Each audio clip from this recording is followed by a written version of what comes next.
What's up, Stokers? Before we begin, well, first off, we got Fire Podcast. Make sure you stick around and watch till the end because it's dank. If you're watching on YouTube, dude, get that freaking subscription going. Give us a like and a comment and say what up. Also, we have a Reddit going. Check out the Reddit if you want to get on some deep discussion with some Stokers. It's epic. And then also, we have tour dates coming up. We are going to be in Spokane this weekend. We are going to St. Louis next. And we also have an LA show on the 25th of January, so get your tickets for that ASAP. We have also tons of dates coming up. We're going all over, so get your tickets at chatandjt.com. We're also brought to you by Legends Athletic Greens. Thank you to our partner, Athletic Greens. You guys are the best guys. I drink Athletic Greens daily. I love it. It's the best for optimal nutrition in a sweet package that's just delicious. So I gave it a try because I want full nutrition every day. Good gut health, all that good stuff. If you're looking for an easier way to take supplements, Athletic Greens is giving you a free 1-year supply of vitamin D and 5 free travel packs with your first purchase. Go to athleticgreens.com/go deep. That's athleticgreens.com/go deep. Check it out. We're also brought to you by the Legends at HelloFresh. Thank you, HelloFresh, guys. You've got New Year's goals, and HelloFresh is here to help you achieve them. Skip the grocery store and take control of your time and budget with delicious recipes delivered right to your door. Guys, you can get pre-made, delicious, epic meals.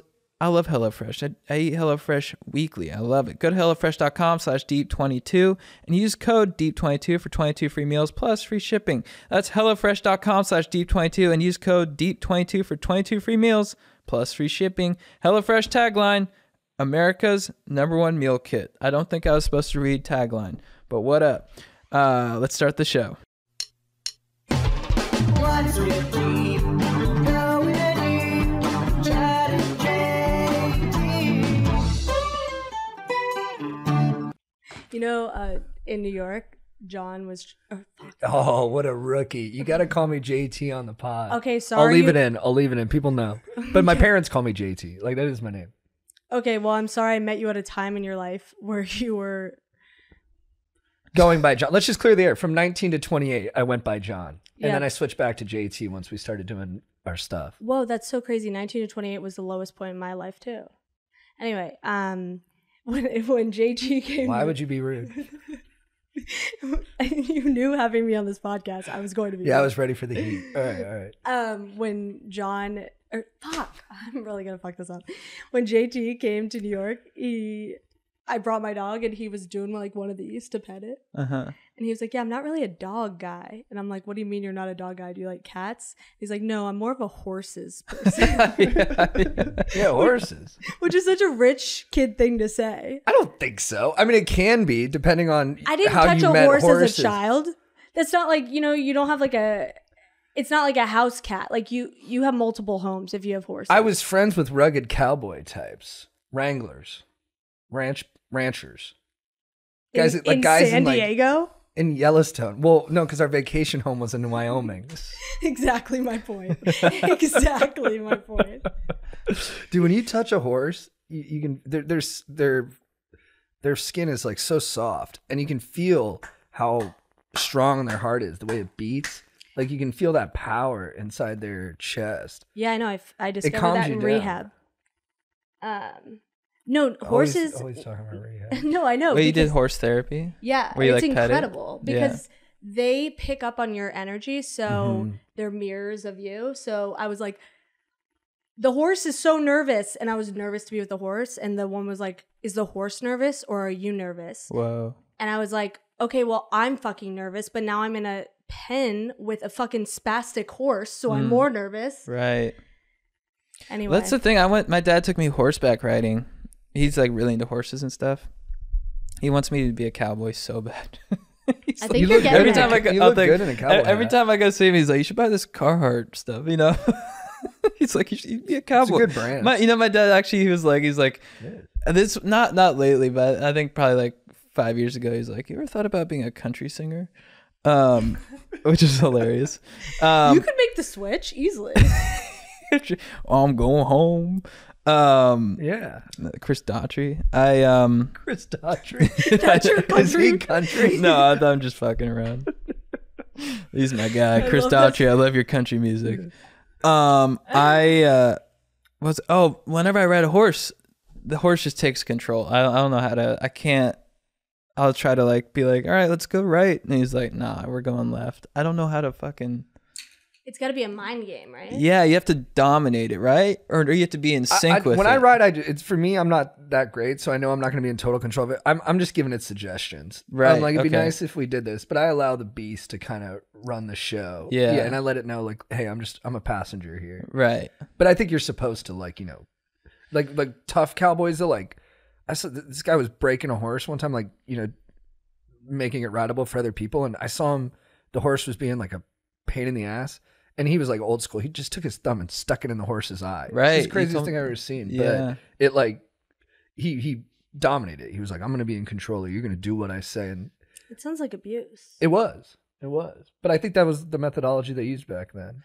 I think Back too. then, what year was this? I mean, this was like 2004, but he was like a Australian guy who was like in his 60s. So I think he wasn't thinking of it on that level. I Fair think enough. He too. killed his dog one time. Okay, how do you- we should not Because he couldn't talk afford about to this. feed it anymore. Oh, so you just shot it? He was like, actually, I adopted the dog and then it ran away. But he was, It's the same thing as shooting it. he Probably worse, was gonna honestly. shoot it, and that's why I Yeah, adopted it. yeah. Because he's like, JT, I can't afford to fucking feed Ringer, so I'm gonna take her out back later today and we'll fucking shoot her in the head. And I was like, and me and my family were like, I just started crying. I was like, Dad, no! I was like, we gotta take the dog. And but I was like, you're not gonna take care of the dog. And I was like, well, the dog's gonna fucking die. I was like, Yeah. all adopted. And then, You adopted it and it committed suicide. it was used to living on a ranch, so it was used to running around a lot. So the fucking thing just got back to Orange County and just fucking took off. Oh, so you brought it back to Orange County, and then as soon as you're like, all right, go play, it just fucking sprints It just away. sprinted. I think my parents, honestly, the dog was rough and it was like Yeah. chewing up our little Bichon. So Yeah, I think yeah. my parents might have. They're like, all right, go back to Wyoming. Took it out back. I had just had tonsil surgery, my tonsils out, so I couldn't Yeah. talk, and I was kind of bedridden. And then Yeah. I think my parents, when I was sleeping, just let him out. We're like, "Go, Ringer, you're free now." That makes sense. Mm-hmm. I think I've been like, hey, Wyoming's that way. You can go back home. He ran the whole way. It's like a movie. Yeah, That's yeah. a cool movie. Dude, that would be cool. But horses, great animals. But I think too, it's like going back to what you're saying. It's like confidence. You have to have full confidence that you have like control over the animal, and if you don't, it can sense it. Yeah, we had to our first was just meeting the horse, and then the second session was we had to be blindfolded and walk with the horse in a circle. Trust. Trust, exactly. And I was so bad at that because I trust no one. And I went last. I was like, I don't want to do it. And the one was like, you have to do it. And the whole group was like, you have to do it. So that you were supposed to go in this circle. And I was blindfolded and I literally walked in and walked out. I missed the whole circle, but everyone was cheering. So I thought I did it and I did not at all. But it felt good to do it. You know what I mean? Right. It was from the outside, it was pretty pathetic. But from the inside, I was like, I'm facing my fears of walking this horse with a blindfold. It's a good metaphor for life too. Like life feels like this big beastly unwielding thing that we can't control, and we try to control it, and then the best thing we can do oftentimes is just to have faith and just try to go with it rather than to handle it. I know I hate change so much, and I'm such a control freak, which is probably why I drink too much. And letting go of that has been like the best thing for my life. Yeah, how long you been sober now? Well, from alcohol, 1.5 years. From everything else, what was January 1st? Yeah, you had a wild New Year's, right? I had a wild New Year's. What'd you do? I went to Miami. Oh, right. I saw. Yeah. Yeah, and I basically was like obsessed with this guy who I met. It's a long story, but I was like, I met him at a wedding in Memphis. He lives across the street from me in New York. Yeah. And he asked me to go down early for brunch and canceled on me. Mm. I had a layover in Atlanta. He goes, oh, I thought it was casual lunch plans. I was like, what part of a layover in Atlanta is casual? Okay. Yeah. Anyway, I was like really obsessed with him. But then I took a bunch of mushrooms on New Year's and I realized that like I just have a drug problem. Mm. Like I was like trying to make this person my like I was so focused on him because I was avoiding my own problems. And I Right. thought it was fate that we met in Memphis and he lived across the street in New York City and he was going to Miami for New Year's. And it's like, no, those are just drug addict locations. Right. So Right. it's not fate. It's just like I was obsessed with, I have prescription drugs, but I was abusing them. Should I talk about this? Is that bad? I don't know. I don't know. Bad I mean, for who? It's probably. I think people will actually like your candor, but it's up to you. Whatever you're. I'm with. comfortable with it because I like flush everything down to the toilet. It was a very big release. Did you have withdrawal? No, which is weird. Yeah, because it's like I had been abusing them, but I was taking edibles too, and I was kind of going crazy, I think. Mm-hmm. And then I went on this mushroom trip, which I'm also off mushrooms, but I think I'll be back to those. Do you think you made the dude like your higher power a little bit? Like you were like, this guy's the answer to... Yeah, exactly. Yeah, I think we all do that too. It's just easier to like blame someone else. Like, why aren't you texting me? Like, why aren't you, and he had blown me off, by the way, a bunch of times before that. My friend goes, how do you let a guy blow you off 3 times? I was like, first of all, bitch, it was 4 times. Okay. And also... Well, because then if you do succeed, it'll feel so good. It'll feel like you Exactly. overcame the odds and the obstacles, and like where other people would have quit, you persisted and got to the. It's the got to same the thing promised I'm land. doing this industry. Yeah, no, it's not different than our hustle. Yeah, trying to be famous, and yeah, there's so much rejection baked into it. I think that's the good thing about being a comedian is like people are afraid of rejection. I think we're all so used to it that it's like, like people are like, I'm afraid to fail. I'm like, well, yeah, if I didn't have 20 years in the bank of failure, I guess I might be afraid of it too, but I'm just used to it by now.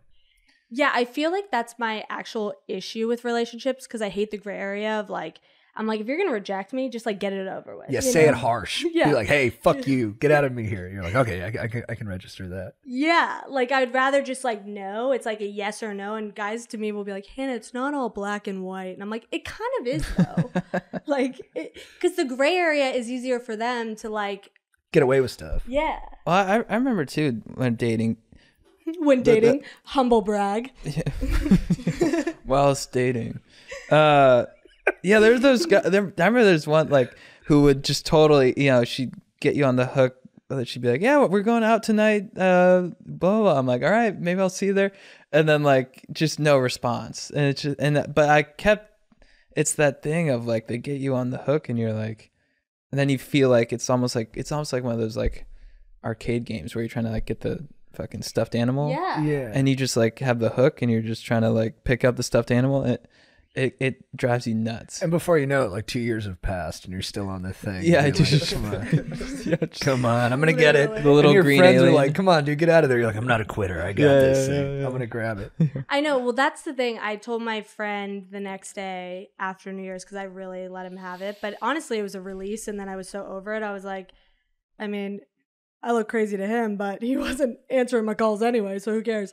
I was telling my friend about it. And I was like, I feel like because after I quit drinking and like after I felt like I had done a lot of work on myself. And then this felt like such a step backwards. And she was like, it's actually not because like, think about it, what you would have done 2 years ago, which is I would have gotten drunk and had sex with him anyway. I wouldn't even had sex with him. I probably would have had sex with like His buddy or something. the guy who was bringing the towels to his room, honestly. But That would have showed him. yeah. I fucked the towel guy. Bitch. What's up? What's up now? How's that feel? Cabana Rick. He's like on Molly at the time. He's like, what? What happened? Yeah. Wait, so you said you've let go from, was it, I know alcohol, but you're saying letting go of control? Yeah, that's what That it is. is- I mean, is what- that's because I want people to like do the right thing, but that also drives me crazy. I'm like, I can't make someone do the right thing because also we experience things differently. So like what I think is the right thing isn't what they think it's the right thing. So that's Yeah. what kind of like drives me crazy. So now, I mean, and I've been doing this since I quit alcohol, but like, it's just, I try to just do the best that I can, and I'll do things for people and with, not that I would ever do things for someone with exact expectation, but if I did something for someone and then like later down the line they kind of like screwed me, I'd be like, are you kidding? Like, Yeah. we're friends. Like, how could you do this? It's like I have to now go into every situation with the expectation that like no one's ever going to do anything for you, which is kind of a sad way of looking at it, but it's, I try to think of it as more empowering rather than like Well, sad. and then you'll be surprised and grateful when they do. Yeah. Because people will do that stuff. It's just if you Yeah, if you exactly. bank on it or if you try to make it happen, there's a lot of disappointment there. Yeah, or like measure your happiness on it. You know what I mean? Like, or it's just, yeah, I'm trying to like not let anything. Let go and let flow, yeah. There's a good ACA saying, like for 12-step, where they say, they do the serenity prayer, you know, which is God grant me the serenity to accept the things I cannot change, the courage to change the things I can, and the wisdom to know the difference. They say, God grant me the serenity to not try to change people. Give me the courage to change the one person I can and the wisdom to know that that person is me. And I was like, whoa. Whoa. No, it's crazy. I mean, my best friend, the girl I lived with in college, she was with me in Miami, and she's been sober, and like she's in the program, and like a year ago she was with this guy who was just, he was bringing her down so much, and and then seeing her in Miami, she is so great, she's so happy, she's like the best. It was just, I do think everyone can change, but you have to want it, you know? Yeah, you got to change yourself. Yeah. No, I think everyone can change and improve. I was thinking about this though. Do you guys think you know any enlightened people? Yeah. Who? Well, not you, that's for sure. I wasn't Chad. fishing. He's close. No, He's close. no, but, I fucking. but do you know any? Why are you giving that face, asshole? Do you know any people in like who are really enlightened? What define Russell Brand? enlightened? Like Russell Brand. Yeah. I don't know. You know, no. What do you define that though? Like Like they enlightened, think they're like- God, Or like are kind of, and I don't think an enlightened person would even say this, but are like exactly. That's above the muck and the fray of life. Like people who really, when things go bad, are just like, I'm seeing things clearly. I'm not taking things personally. I'm able to rise above this situation and accept it for what it is. Yeah, one of my other college roommates. Bullshit. Yes, no, the whole time. Who? Which one? Do you know? Yeah, she's solid. Yeah, she's a solid person. And this whole time, like she's like this, her twin sister and I are really like very similar in that we both have addiction issues, but like she's always like this enlightened old wise soul, and it's just like odd. You're right. There's probably some out there. I don't think the Dalai Lama's one.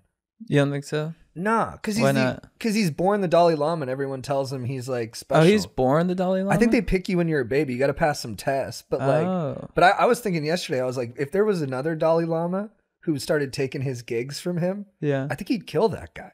Oh, yeah. Yeah. Wait, did you Interesting. hear about the group of monks who were addicted to meth? So then No. they had to like shut down the. No, I- that sounds like a fire movie. Right? No, I read this like New York Post article. Fighter I don't meets have it. Kundu. I'm looking it up right now. It's so to that point, you know, everyone's got vices. And if they're clean, did you ever see Eat, Pray, Love? No, I've seen. I read the bits. book. Did you really read the book? Yeah. That's beastly, Yeah, dog. I was going through a breakup. Hell yeah. I was like, I need to go to Bali. I read Only Love Exists. Have you heard of this book? No. It's about this psychologist. It was like the first book I read in rehab. That's how are we gonna do a tally? But it's about this psychologist who he's like this. He went to Harvard, Yale. You know how much I love that. So he didn't believe in anything. Like was not a spiritual person. Was very like by the book science. And then he got into past life regression therapy, Mm-hmm. and now totally believes in it. And he basically connected these two of his patients. It's a crazy book, but it makes me believe that there's someone out there for me. He's really behind, you know, finding me. But to be fair, I was 20 minutes late to this podcast. So, you know what I mean? Like, I'm always late. So he's late because he's my soulmate. He's got to show up somehow. Why do you like him so much? The book? The past life regression guy?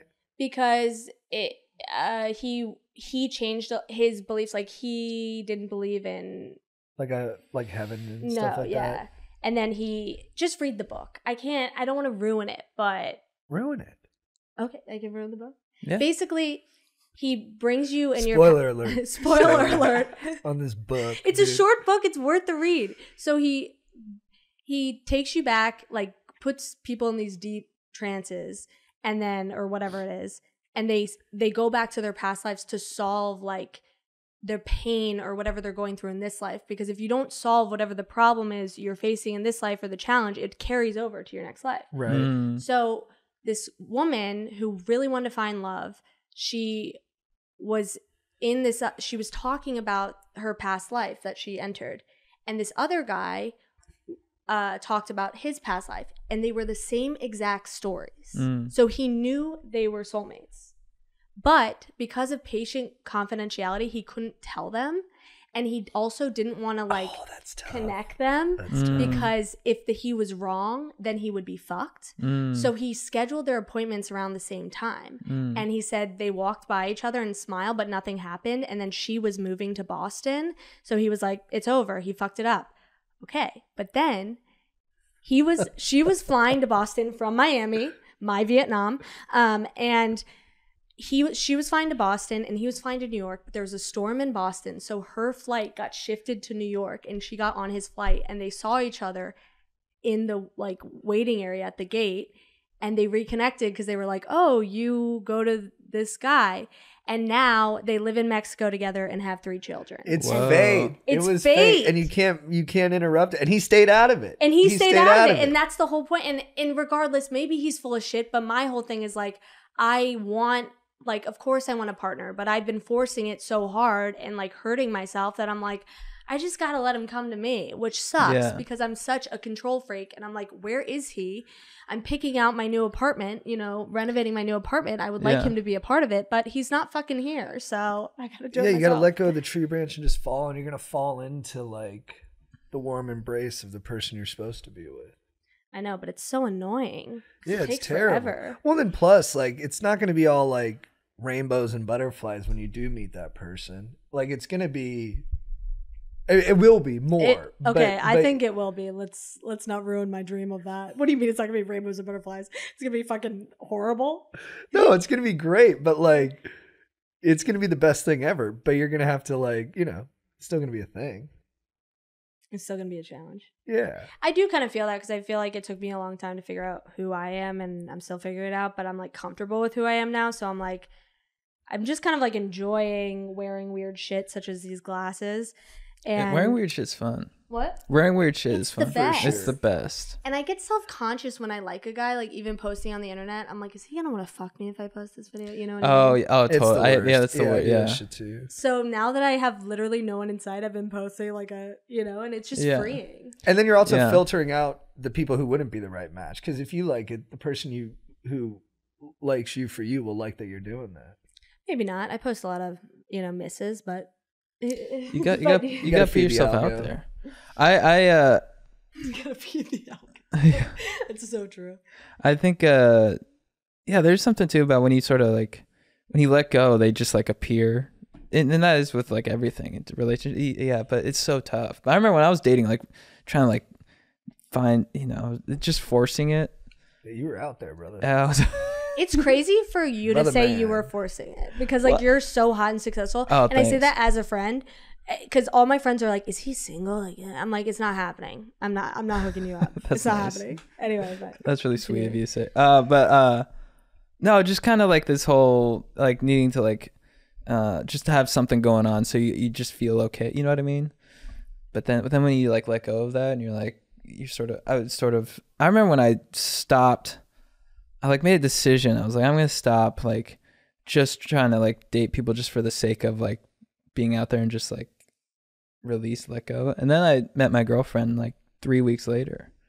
So yeah, well, that's why I like being back and forth for New York and LA because it kind of it makes it really hard for me to do that. It's so easy to get bored and get on Hinge or Bumble or whatever. yeah, But it's like if you constantly stay busy, like my friend and I just were going to Berlin in the beginning of March. It's just like easy. And I know that sounds like a very privileged thing to say, but I work hard, whatever. yeah. That's what I'm spending my money on. I have no savings. I'm not going to have children. But the point is like, You deserve that trip to Berlin. You work your ass off. You have like a couple high paying gigs. well, thanks. But I mean, it's easy for me to be like, oh, I'm going to Berlin. That's why I'm, it's easy. I don't know. I read the comments too much, I guess. But People get mad at you for going to Berlin? or they just are like, You're it's, paying for it. I know, but it's very easy for me to be like, well, I'm not going to date because I'm going to Berlin for a weekend. You know what I mean? Does that sound douchey? No? No, I think that's great. I don't think it's bad. I think you should own that. Yeah. Yeah. I mean, All it right. is douchey, but like you've earned that douche. Yeah, I Yeah. guess I'm wearing these. It's fun to be I'm douche. wearing this. Yeah. Yeah. Fuck them. Yeah, fuck them. Yeah. But did you guys see Kanye got married? Yeah. Talk about keeping yourself busy, huh? Yeah. I feel like, do you guys feel like I almost thought he blew up his life and did the whole crazy anti-Semitic tirade, tear down, almost so the next person he dated, he could like trust that they really loved him for him. Mm. Or that they're anti-Semitic. But I guess I saw more of like a wounded soul who was like, he's like, you know what, I'm just gonna be like a piece of shit. I'm gonna lose all my money. I'm gonna lose all my cultural status. And then the next person I meet, I can trust that they really want to be in this thing with me. You think the woman who married him is like loves Kanye for Kanye? No, but I think he did it thinking that would help create that. I don't. I think he's very mentally ill. It's probably more accurate. He seemed to have a like basic distrust of everyone, right? It looked Like he he felt like he paranoid. was taken advantage of by everyone. I think so. I can see part of what you're saying, except the whole declaring you're a Nazi route. That's a little. Yeah. Well, I don't think it was I the think- right. I don't think it was the right move, and I disagree with the Nazi stuff 100%.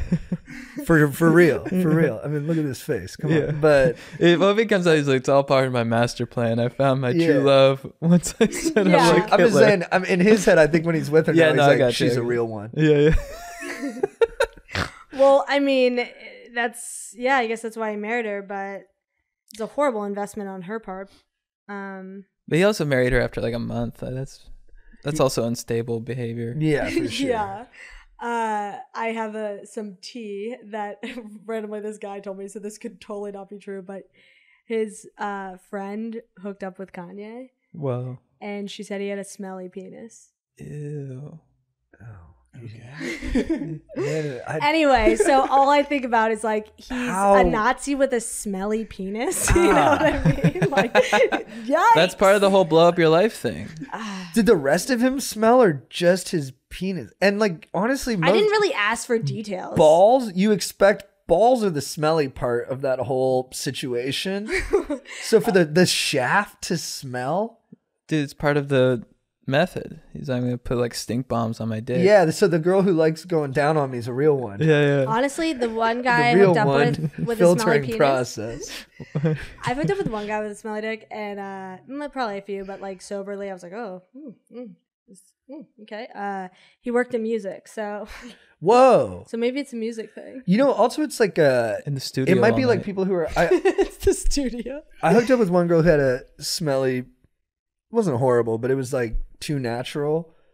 And I think maybe it's a lot of these people too, like artists, they're very into like, they're not using the industrial soap. They're using like I'm an artist. they're at like a food Keep it co-op fresh. and they're like using, some weird thing that doubles as syrup. And they're like, this is what I use for my soap. And I'm like, Right. you might need like Dial. You know Yeah. what I mean? I suggest for women, Low Bosworth. Oh yeah. for Yeah. the Yeah. nails. She has Low Love. Like Whoa. she comes out with all these things. I bought them all. They're great. I mean, unfortunately, I don't have any. I haven't had sex in so long, but I can't tell you. Loser.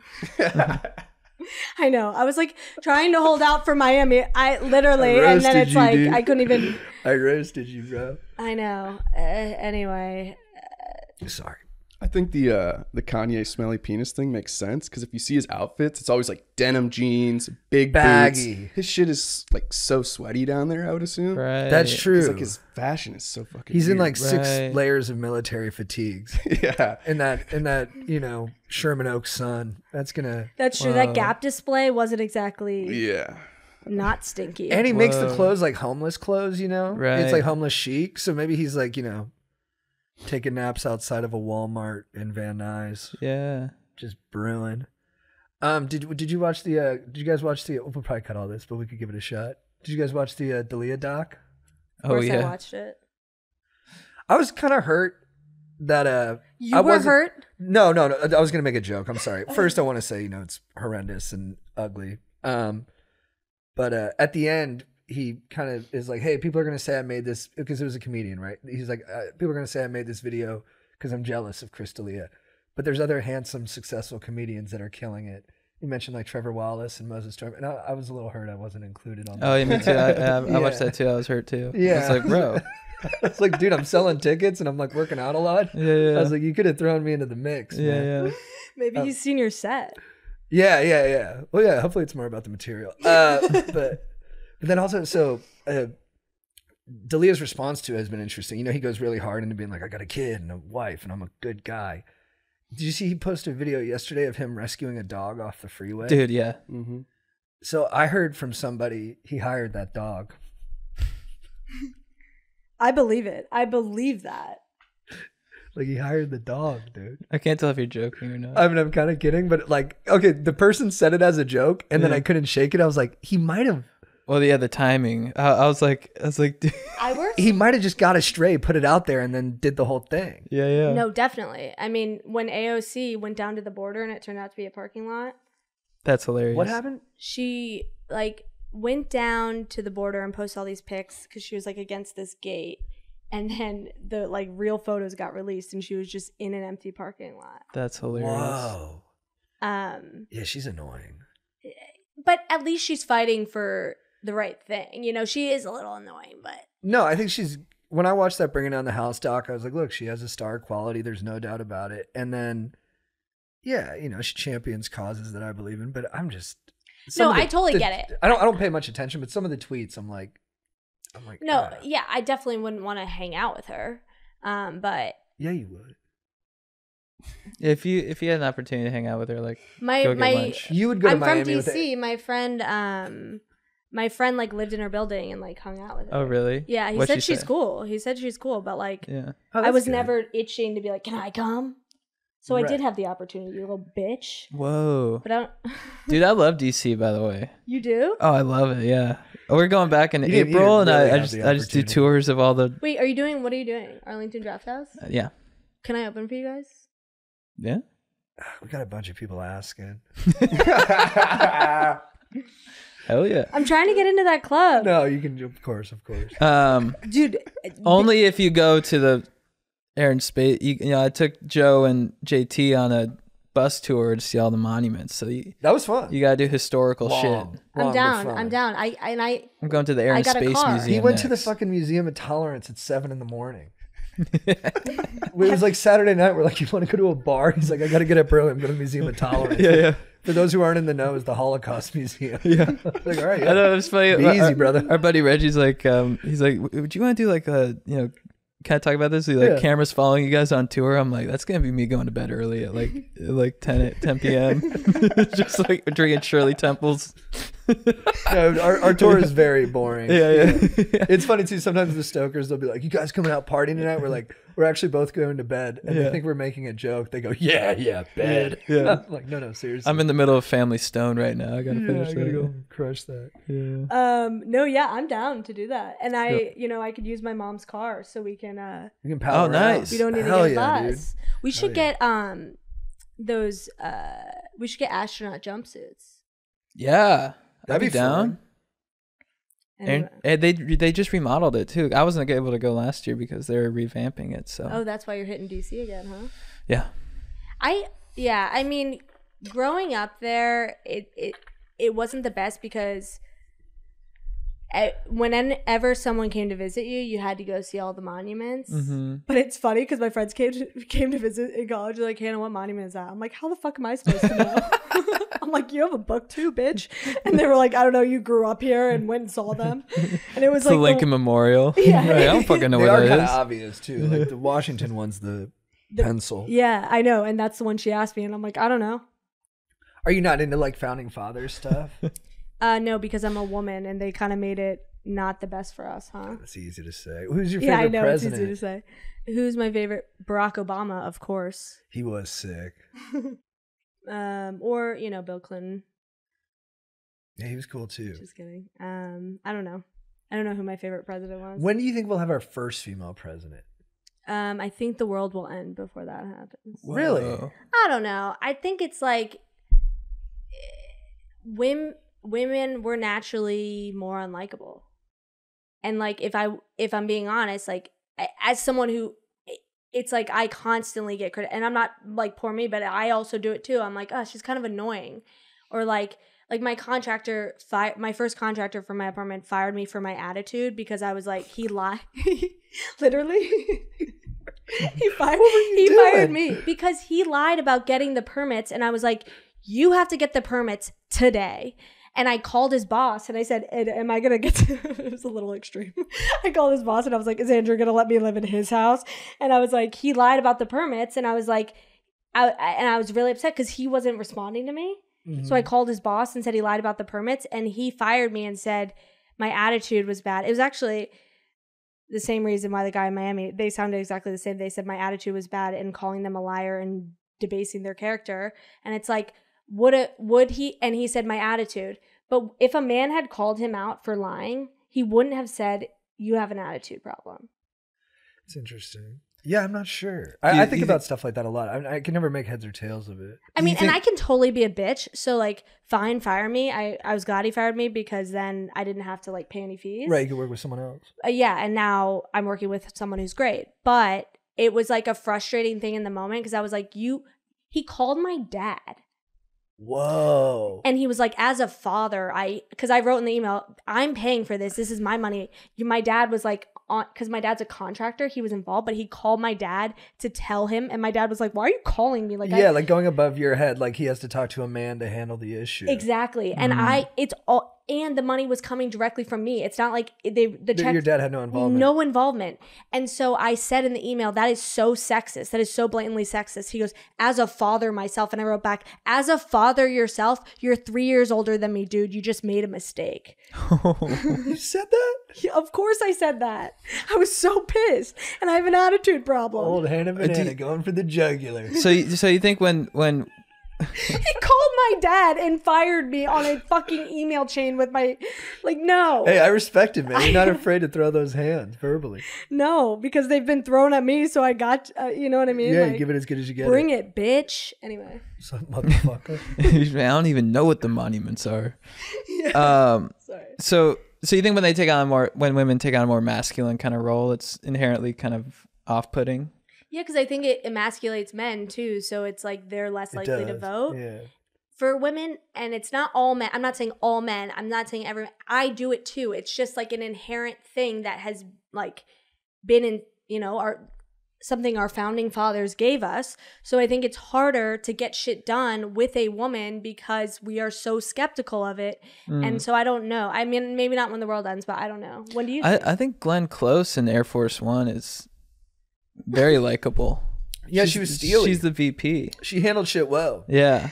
And she's got a bunch of like Joint Chief of Staff folks who are trying to undermine her. Yeah. And she is just cruising. She's not letting them, they're turbulence, and she's not letting them bounce her around. If she were in Harrison Ford's role, I think she'd still be cool. She could do it. Yeah. I mean, honestly, you might want to go with Sigourney Weaver, someone who's got a little more strength up top, but I literally have never seen this movie. Oh, you haven't? Oh, it's so it's good. amazing. What's it called? Air Force, when the president's on his plane, it gets taken over by like Russian separatist terrorists.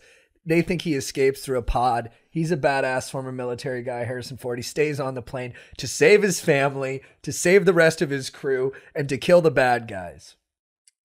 And because that's what men do. That's what men do when the chips are down. Glenn Close, she was the flight attendant. She's pusher. The VP. No, she was cool. She was cool. Yeah. No, she's like steady in the storm. Is that the right Glenn phrase? Close Yeah. is very unattractive, so it's easy. No, men like I Glenn mean, Close. yeah, Fatal Attraction. My dad actually on a date with my mom. They watched a Glenn Close movie, and my mom brought this up to me 20 years later. She goes, "Your father turned to me during the film and said, 'Glenn Close, that's a beautiful woman.'" Oh, dude. Stuck with my mom, dude. She's not that bad looking. Nice, Jake. Big endorsement. Well, I mean, she's in Fatal Attraction, and she plays like a femme fatale. Bad looking. Yeah. Yeah, I guess I'd fuck her. I don't know. I'll throw her one. She's also really young in this movie, or younger. No, she's like 50. I think women get better with age, personally.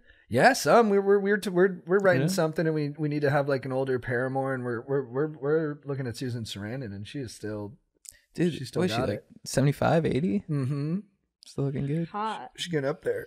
Yeah, I don't know. The thing about I mean, I voted for a chick before I voted for Hillary. I didn't like her very much though, but I voted for her. But then there's good historical evidence of like really badass chicks that dudes, but the dudes do try to undermine her, but you know, like Margaret Thatcher or someone like that. Well, my parents, they did vote for Biden, I will say that, but they didn't vote for Hillary because, you know, they didn't like her. And I was like, and then they watched the documentary on Hulu. And my dad's like, you know, I kind of like Hillary Clinton. And I go, how'd you see the documentary before before you voted the first time? Would you have voted for him? My dad goes, nah. Like, he still admitted to it. But to be fair, my parents were small business owners. They didn't realize that Trump was like, you know, the first time people wanted to believe in Trump, and then they were proven wrong and whatever. But Were they proven wrong? Did they think that? Don't they still love him? my parents? Oh no, sorry, I meant people in No, general. I know. Yeah, there are people who I don't love, like the guy, but Yeah, I mean, he has a following, but like so does yeah, he crushes it. Chaz Dean. You know what I mean? Yeah, he's Chaz good. Dean, He's is that- good is that Cher's hairstylist. kid? I'm a big fan. Oh, of Chaz Dean. Dean's the hairstylist. Yeah. Yeah, that's not Cher's kid. Dude, he's got billboards on Franklin. See the one with like the dark kind of sleek. Dude, you know he Hair. looks like kind of like Chad Kroger Whoa, from Nickelback. your namesake, dude. Whoa, he's like a hairdresser. Jake, in can you Highlander. throw that? Can you throw that on the He's screen? like a hair. Can you He's like imagine a hairdresser getting for your hair done? Vikings. Can you throw a comparison Of with Chad Kroger? Kroger. Yeah. Dude, that guy's who cut everybody's hair in the world of the Northmen. They were like, Chaz, come cut my hair, Chaz. Make me beautiful before we take over village. What else, dude? I mean, this is your podcast. You tell me. 3 topics. We covered them. Are those new Nikes? Yeah, dude, I bought these the other day with Joe. Those are cool. Thank you. I was a little worried about them, but I like them. No, Dude, they're I got a cool. deal on it too. I got 10% off on them because they were the Nice. ones on display. They're fresh, dude. Yeah, I've never had a pair of Nikes before. Really? Are those Prada? First These are one. Prada. Wow. I got them in Berlin. Prague. south of France. What's it called? You did? Yeah, I got them in. That's- All right, easy. Man. Bordeaux? Why don't you keep bragging about all the countries. Yeah. Yeah, well, no, this is so it was the first year I ever had money to travel, and I didn't study abroad in college. Like, my parents were like, "No, you're not studying abroad. Like, you're gonna fucking die," and they're probably right. I would have. So I've been traveling a lot, and I like it's the best. I love Europe. Did you go to Bordeaux in France? No, I went to where's the film festival? Con. Cannes. Total stink fest. But I got these shoes. Stinky how? It's just like it's just not that the beach. I mean, so my mom ended up coming with me because I wanted to do a solo trip, and my mom was like, "I don't want you to go alone," so she came, and we ended up having a really good time. But it's not like the nicest. I don't know. I thought you were talking about the French because they don't shower. I thought you were going back to Stinky yeah. pussy. Energy. no. Oh, stinky penis. Yeah, stinky people. Yeah. We have something Which would against the entail French on this genitalia. podcast. Yeah. Oh yeah, Yeah. I can see that. Or JT, yeah. Yeah, I said it was racism, and other people, it's not racism, it's prejudice. You know when people get all like, Well, the French finicky fucking Yeah. hate you Like- too. So you know what I mean? I feel like it's do a they hate me? Because I just got a DM from their best soccer player, Mbappe, and he said I was a chill dude who looks like I know how to party. So I don't know. I don't know. Sounds like we're kind of cool. Sounds like Have we're you all been right. to France? Yeah, when I was 7. What now?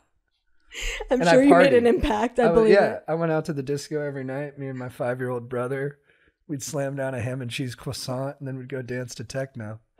My dad had to come get us from the club at like 5 a.m. I was 7, and I had met the DJ. You were Filth. 7? Yeah, DJ Filth was there. And, Wow. You're making this up. no, it's true. I was 7, and me and my brother would just wander around towns, and they let us into the discotheque because they thought we were like funny kids. And then I ended up just partying there and dancing. It's actually where I had my first drink. I had like At 7?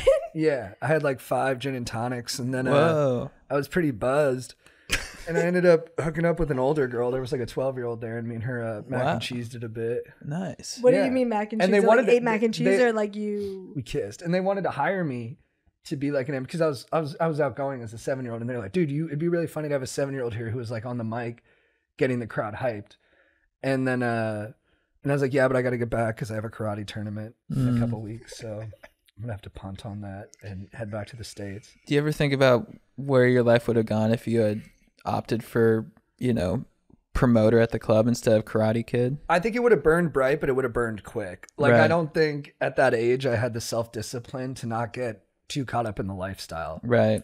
Yeah, So, definitely not at 7. Like, what would your DJ name have been? DJ Bam Bam or DJ Diaper. Yeah. I like DJ Diaper. DJ Diaper's sick. Yeah. Because I was young. I was like a kid. You should be like, DJ Diaper, my shit don't stink. Unlike all you Frenchies. And they liked that I was kind of like, ignorant that way. Yeah. I was like, fuck the French. Fuck the French. Yeah. This kid rips. Yeah. They're like, oui, oui, oui, oui. They're like, are you Scottish? Oui. Fuck the French. Fuck the French. Yeah. Fuck the French. Fuck the French. It's fun though. It's fun. But yeah, I went there when I was 7. It was cool. It was cool. Legit. But I'm a man of the people. Like when we went on like a cruise when I was like 11, like I wrestled all the native boys at the beach. Like I was a Sounds. racist. Yeah. Shit, I was trying to sound not racist. That doesn't sound racist to me. Yeah, I know. I'm just kidding. Thanks, Jake. No, but I mean, I don't mean, I'm not judging or And whatever. you're obsessed with colleges. I am obsessed with colleges because, I'm not okay. No, you're obsessed with where people went to college. Yeah, I was at 25, correct. And then you surpassed me in the career. So you're right. It doesn't really matter because you didn't graduate. Where did you graduate from? I graduated from LMU when I was 27, 26. Okay, yeah. I don't know. It took a lot. I went to USC, which is like, Great school. it is a great school, honestly, but I failed ceramics and didn't graduate on time. So whatever.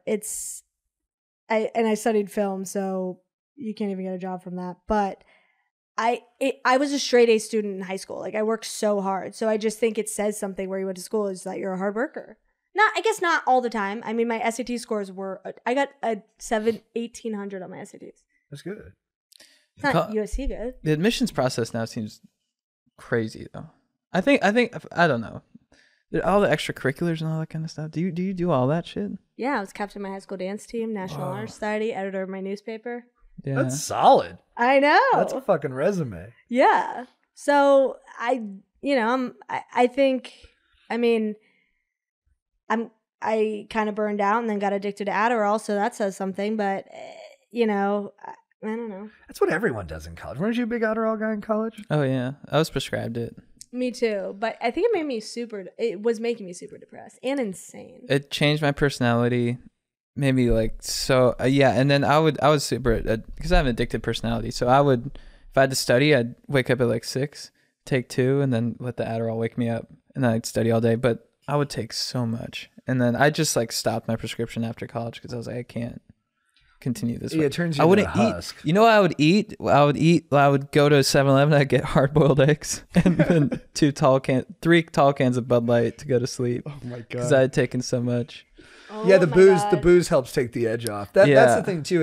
It's not just the Adderall. It affects just trying to heal yourself from it. Yeah. Makes you do other things that aren't good for you. And I remember I was talking to this guy, Matt, and he's like, I was drinking like a tall can. He's like, don't you have midterms tomorrow? I'm like, it's Adderall, bro. I could just- That's a tough one when your friend steps in and is like, "Hey man, I've been watching you, and I think there might be an issue." here." yeah. I had that with my friend John Daniels one time. I was doing a lot of Molly. And he was like, "You need to stop doing so much Molly." I'm like, "I'm not doing that much." He's like, "You had some yesterday before lunch." Where'd you go to lunch though? Yeah, it was a night. It was like at Laguna Beach. We were like on the water. I was like, Yeah. made it more fun. Everything was beautiful. Yeah. Yeah, you need homies like that. Yeah, in college, because my freshman year, since I didn't, drink at all in high school, I go to USC, which is like just such a good school, but such a party school. So I was going out Monday through Saturday, Yeah. and I got so drunk and this girl who was like so judgmental, total bitch, Meredith.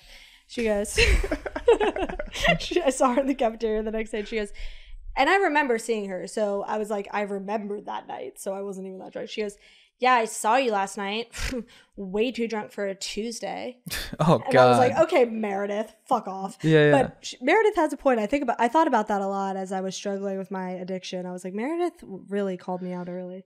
Do you think, I always feel like there's, with like all kids, they have to have, like you're saying in high school, you never drank and you sort of like held it all. Like, do you think at some point people have to release the valve?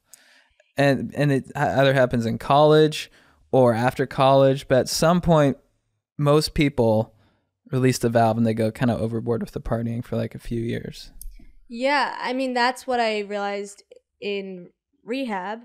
I think that's the third time I brought it up. Just because in high school with like the DARE program, they're like, who goes to rehab? Losers, you Yeah. know? And that it's like, I imagine it was like the kids who set the dumpster on fire who'd be in rehab. And it's Yeah. like, no, it's actually like CEOs and really talented musicians. Like, and the bunk I was in, they were like, we put you in here because this very famous comedian who never said he was in rehab was in it. And like, I think it's like eventually you just kind of break, Yeah. And my old sponsor used to say that she would say like the kid who gets addicted to opioids, it's always like the star athlete. And they're like, oh, we never guessed. But it's like if you're going so hard into something, if you're like an extreme person, you're going to go extreme with the drugs and alcohol too. Yeah. Yeah. I think too, I remember when I was a kid, my parents didn't really drink. I was not exposed to partying at all, like only a couple times in my life. And I also thought like drugs were like, I thought if you did like cocaine, you were just gone. Like you're automatically an addict and you're fucked. Well, so that is kind of true. you're right. I haven't met like a part-time cocaine addict. You know what I mean? Well, the thing is like, but then when I tried them, I was so like sheltered from it as a kid. But then in high school, and I like tried this stuff, I was like, oh, that's it. And so I went like way overboard. And then in college, just like, but the same thing too. It's like with the drinking, whenever I drank, I just had to go like balls to. I had to get as fucked up as I can until I go to sleep. Well, yeah, I think maybe that's the disservice we do when we educate kids on drugs and alcohol is that we're like, they're basically like, I had friends in junior high where like, my mom had a friend who smoked weed once and they died. Yeah. And you're like, well, that's not possible, really. I'm sure there's an instance, but like, that's not how, and then so they boogeyman you so much on it that then you're like, oh, it's not that bad. And then you realize like the real pain of it is like the incremental kind of escalation. And then I don't know what the way to frame it to kids is, but you almost got to be like, look, drugs can be fun. And there's times where they will be additive to your life, but more often than not, they have like a slippery way of like kind of taking you over and making things harder. But maybe a kid couldn't understand that as a message.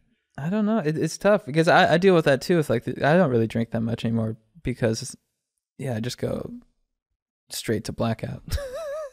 But this thing is like, I think I have this like inherent shame too about it, where it's like, whenever I'm drinking, I think it's just from the way I was brought up, where if I'm like hungover, I feel intense shame, like I'm fucking up my whole life because of that one night. Like, you know what I mean? Well, when I had my brain scanned, the doctor was like, you have such high anxiety. My brain works overdrive it's like overdrive on stupid things. Like I'm overthinking everything. Yeah. So he said, for me, 2 drinks feels like everyone's normal level of anxiety. So my brain is like, oh, this is great. I don't have the stop button. Yeah. So even getting that piece of information has made it very easy for me to stop drinking because I'm like, I'm physically wired to not handle it. Yeah. And it's totally out of my control, you know? Yeah. So it could be how you were raised, but it could also be how your brain's wired. Oh, totally. No, I think it's a combination of both. I think it's a combination of both. Yeah. It's like a weird, it's just like when I was a teen and stuff, I drank because I was really shy and introverted.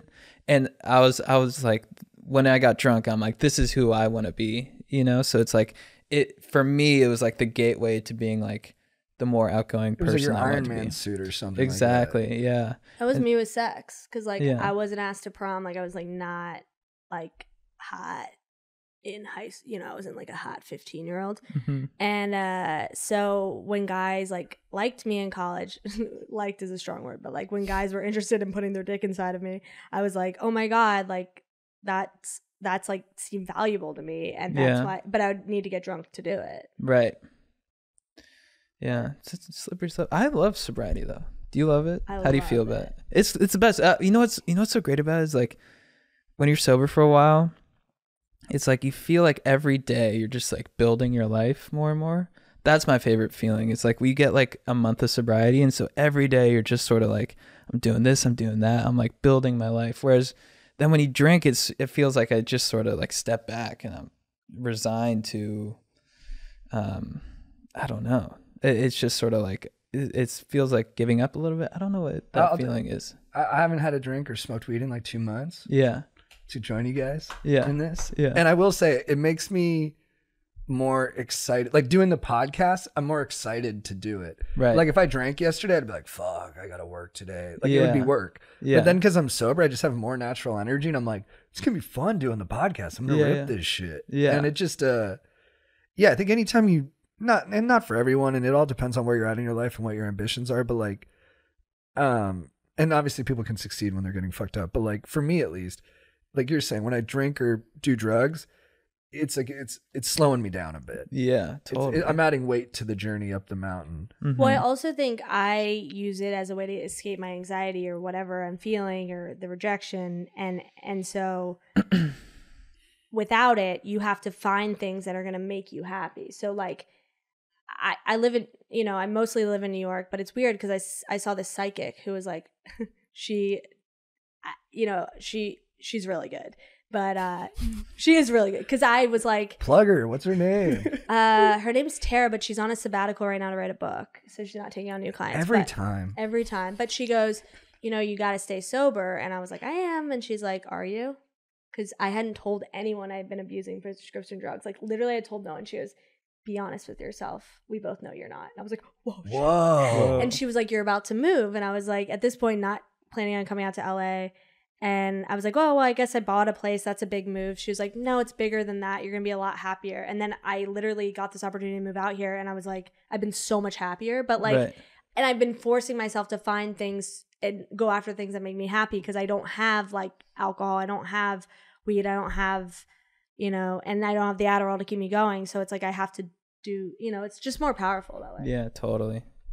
I think a lot of it is like as a kid, you're just so curious to try things. It's not necessarily like drugs or alcohol. It's just like, I want to see how I feel. Like if I touch this stove, do I get burned? And then you get burned. Kind of the same thing with the alcohol. It's like, do I drink this? And then all of a sudden you're drinking every night and you're kind of like slowing. So you have to kind of like feel, in my opinion, you have to feel it in order to know like that's not the right way. Right. My dad was telling me yesterday, there's right now alcohol consumption is on like 20% or something. And I think it's because people are drinking so much in COVID and fucked up their lives. Like there was such a waiting list to get into rehab. Like I called like all these places and they're like, we're full. Like That we're was full. like getting into a great college. You must have been psyched on that. I went to Tiger Woods rehab. Okay. After it went public though. Yeah, It's now not as instead good. of where people Oh, I went to thought that was the college, you name. say where they went to People rehab. Honestly, I went to Nicole They Richie's. went to Berkshire rehab. Yeah, they're pretty cool. Yeah, I went to where did I go? I thought the name was Tiger Woods Rehab. Well, they took it down. I go there. after. I'm like, I'm working on my golf swing. No, it was called Got Sierra sober, Tucson. hitting my irons real clean right now. Nicole. Oh, the one in Tucson. Yeah, Nicole I- Richie went there, and that's who I want to be. So Is that sex rehab there too? yeah, it's everything. I got recommended by an old sponsor to go there. Remember when you called me and I was like, "Don't go to rehab, you fucking idiot." That Well, you were right. That guy was kind of bullying me. It was a little bit. Look, I think he was trying to help me, but we had met 10 minutes earlier. I was like, "Hey, man, I like the way you talk." He's a very compelling person. He's kind of famous. I was like, very captivated by him, and I think he was aware of that. He knew the effect he had on people. And I was like, "I'd like you to be my sponsor." And he goes, "First thing you're gonna do, you're gonna go to rehab in Arizona for a month." And I was like, "You just met me." And then he's like, and then right when I say that, I'm like, "You just met me. Are you sure that's necessary at this stage?" He goes, "Listen, asshole, you got a chip on your shoulder. You think you know better. You need to get the fuck over that and go to rehab for 30 days. Yeah. But dude, you and me had just signed our first pilot thing with Oh, Embassy Row. Yeah. And I was like, I don't know, man. Like, my career's actually finally starting to get some traction. I can't leave. He's like, fucking bitch, huh? That's what it's all about. He's like, it's all about your career. Yeah. He's like, I took a year off from my shit to go to I was like, well, you're already a millionaire. And then he was like, he's like, this isn't going to work. And I was like, no, I don't think so. But yeah, I called you and you were like, you're not going to rehab for porn, dude. Yeah. Well, I was like, you just signed something. I was like, you just signed something. You're gonna leave. I was like, you're an idiot. But I will say, Sierra Tucson is great because it's not. It focuses. It's like, it doesn't focus on addiction itself. Like, it's not like don't drink. It's like, what is the problem? It's a mental health facility. So like, whatever you're going through. Like, I had just gone through some severe trauma, so it was just like dealing with that and all different types of therapy, like EMDR. And EMDR I think is really helpful. I also did Yeah, where you hold the two paddles in your hands and it alternates. Yeah. I cried about my high school crush and I was like, how did I get here? The first time I did, I cried about this girl in 7th grade who broke my heart. And then the therapist was like, that's the root of everything. I was like, really? I was like, we dated for a month. I was like, this this guy in fucked high up my school- whole life. Yeah, this guy. I know. I was like, this guy in high school. She's like, go back deeper. I'm like, I guess I dated this guy in 6th grade who cheated on me by fingering a 7th grader. She's like, that's the one. Yeah, I know. I'm like, I don't think so. They're like, no, that's it. I'm like, fuck, dude. Really? That little thing tripped me up that hard? But I guess that's what it is. Yeah. And I think, the further back you go, because it's those little things like when your brain is susceptible to like rejection, all this stuff, that's what I don't know. But I also did ketamine therapy this year. How was that? The best. I mean, I loved it. Whoa. So did you go into the K-hole or whatever it is people call it? I did once. What does that feel like? I mean, I just cried a lot and like, I just like called my friend and I was like, I love you so much. But you were doing this at the doctor's office? Mm-hmm. So you were there, let you call your buddy and stuff while you're in the room? Yeah, I got to bring my dog. Oh, Oh, nice. that's fun. They tell you to put on music that makes you happy. I listen to Dua Lipa. Oh, She's nice. so good. So good. She's I don't got know. like 10 bangers. Miley Cyrus, have you heard Flowers? Yeah. What do we think? I haven't heard. Oh, do you know it's based on a Bruno Mars song? Yeah, I know. Okay, that was crazy. Have you seen this? Mm-mm. I'll show you this. It's pretty wild. If you guys want to keep chatting, I can pull up the video. It's so good. She's so hot. She is I love her pretty new int- smoky voice. Yeah. That's awesome. It's We could listen to it if you guys want. Wait, hold on. I want to show this video because this dude nails it, and then we can pull up the TikTok. I'm sure she cleared it with Bruno Mars, did she not?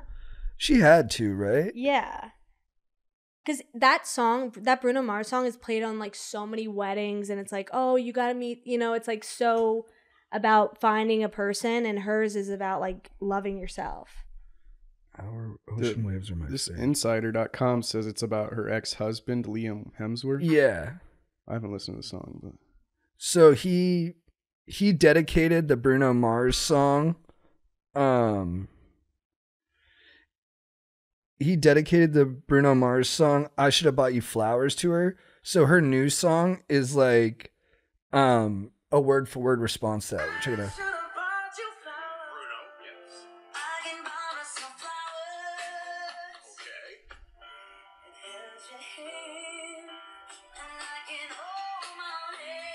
Whoa. Yeah.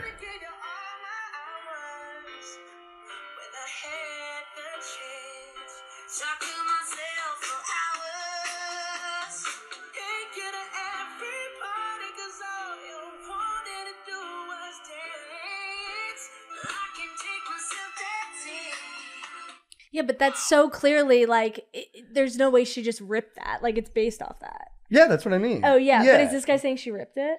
No. He's saying like It's a response. he was realizing for the first time that because I didn't know. I heard the song. I wasn't like, oh, that's the Bruno Mars song. I just didn't hear it. But then when I saw that she took each line and was basically like being like, fuck you on it, I was like, whoa, interesting. It sounds good to me. Those little bits. Oh, It's good, It's yeah. Yeah. a fucking banger. And the music video, she's so hot. It's incredible. Yeah, she's beautiful. kind of a You different topic, but how do you feel like when like comics, you like post a bit and then someone's like, oh, you stole that bit from Louis C.K. And then you like go and listen to Louis C.K.'s and there's like had like a few different lines in it, but totally different premise. They'll never catch me. No, I think I once tweeted something and Rachel Wolfson like messaged me and she's like, hey, like I tweeted something very similar and I was like, oh shit. And I remember seeing that tweet. It was just like years ago and I was at a Barry's boot camp and like listening to something and like I can't remember what the tweet was, but I was like, I'm so sorry. Like, and I deleted it. Because I think with the internet, it's like you're seeing stuff all the time, but then when you experience something, you're like, is this mine? I also think there's something like Louis C.K., okay, he's ground, whatever, but like there's also just a common thought. Parallel thinking. Yeah. Parallel Yeah. thinking. So I think with the internet, it's so easy to be like, oh, you stole this. Or it's like, or is it just like kind of a basic like, No, that's what Yeah. like some of the Amy Schumer stuff, and who knows the truth of it. But like, I know there's people who are very devoted to the idea that she steals. But some of those bits, I was like, I could see 30 people coming up with that bit. Like, I think with anything like, you know, her show Life of Beth. yeah, You know, there was a movie called Life of Beth, or there was Life and Beth, a movie with Aubrey Plaza.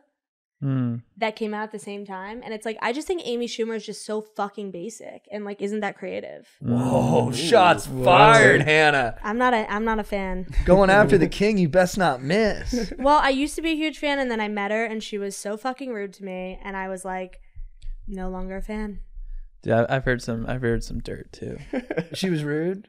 There were 4 of us on the red carpet, and of course she hugged everyone in front of me, and I'm the only white girl, and I'm so excited to meet her, and she tries to dodge me.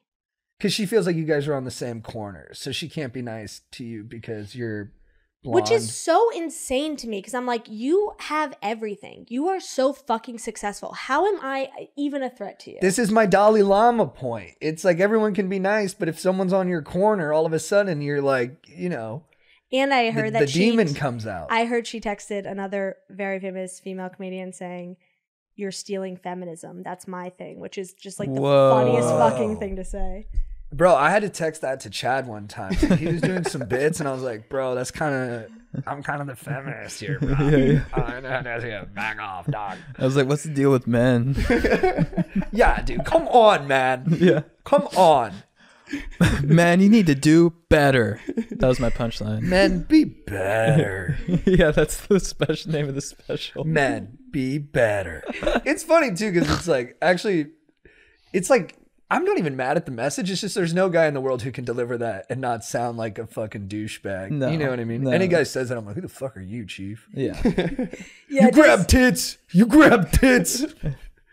No? Does that make sense? No, it does. No, I got you. Whenever a guy Yeah. says that, he's usually just trying to have sex with a woman. You know? Totally. You know, I'm Yeah. very proud. Dude, sometimes I'll just get proud of myself. Like, I'll be like, I'm a good Oh, we guy. know. Yeah, I know you know. And then sometimes I'll be like, yeah, I got a lot of integrity. I've never done this. I've never fake liked a girl's comedy to like try and hook up with her. What a Right. You know hero. what I mean? What a hero.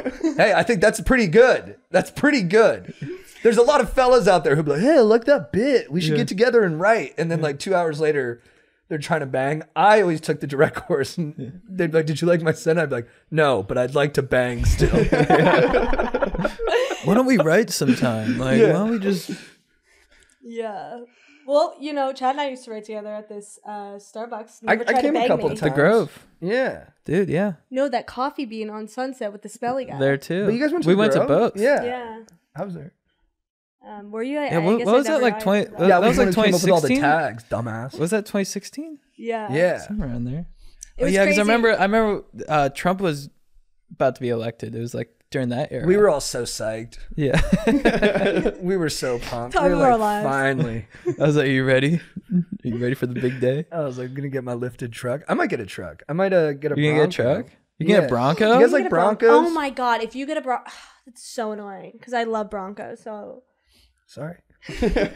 what color are you gonna get? Black. I think murdered out black. Bronco's sick. It's cool, right? Yeah. All right, cool. I want to get like an old Bronco that's souped up, but they're like $150,000.